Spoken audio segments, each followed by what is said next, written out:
আরও কিছু খবর নিয়ে রয়েছে ডেস্ক রিপোর্ট। বিএনপির জাতীয় নির্বাহী কমিটির সাংগঠনিক সম্পাদক অধ্যক্ষ আসাদুল হাবিব দুলু বলেছেন, আগামী ফেব্রুয়ারিতে সংসদ নির্বাচনের তফসিল ঘোষণার আগেই নিজস্ব অর্থায়নে তিস্তা মেগা প্রকল্পের কাজ শুরু করতে হবে, অন্যথায় বৃহত্তর রংপুরে ব্যাপক আন্দোলন গড়ে তোলা হবে। সন্ধ্যায় লালমনিরহাটে তিস্তা নদীর দুই তীরের 11টি স্থানে একযোগে মশাল প্রজ্বলন অনুষ্ঠানে তিনি একথা বলেন। বিএনপির 31 দফা প্রচার ও ধানের শীষের সমর্থনে গণমিছিল হয়েছে সুনামগঞ্জের ছাতকে। পরে একটি সমাবেশের আয়োজন করা হয়। বিকালে উপজেলার সদরে এতে উপস্থিত ছিলেন বিএনপির কেন্দ্রীয় কার্যনির্বাহী কমিটির সদস্য মিজান চৌধুরী। সাতক্ষীরায় র্যাব ও জেলা প্রশাসনের সমন্বয়ে গঠিত ভ্রাম্যমাণ আদালতের অভিযানে 800 কেজি নিষিদ্ধ পলিথিন জব্দ করা হয়েছে। শহরের বাঙ্গালের মোড়ে জননী কুরিয়ার সার্ভিস থেকে এসব পলিথিন জব্দ করা হয়। এ সময় কুরিয়ার সার্ভিসকে 25,000 টাকা জরিমানা করে ভ্রাম্যমাণ আদালত।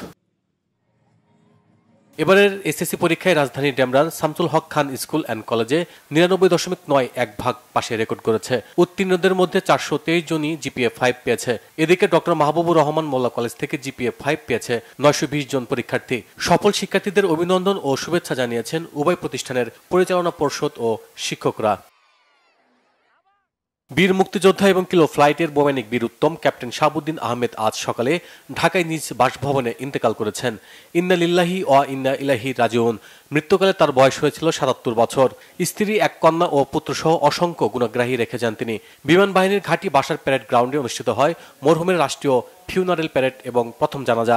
এ সময় রাষ্ট্রপতি ও প্রধান উপদেষ্টার পক্ষ থেকে মরহুমের কফিনের পুষ্পস্তবক অর্পণ করা হয়। এছাড়া বিমান বাহিনীর প্রধান air chief marshal Hasan Mahmud Khan মরহুমের কফিনে পুষ্পস্তবক অর্পণ করে শ্রদ্ধা জ্ঞাপন করেন পরিবারের সদস্য এবং বিমান বাহিনীর ঊর্ধ্বতন কর্মকর্তারাও। Bangla vision news desk.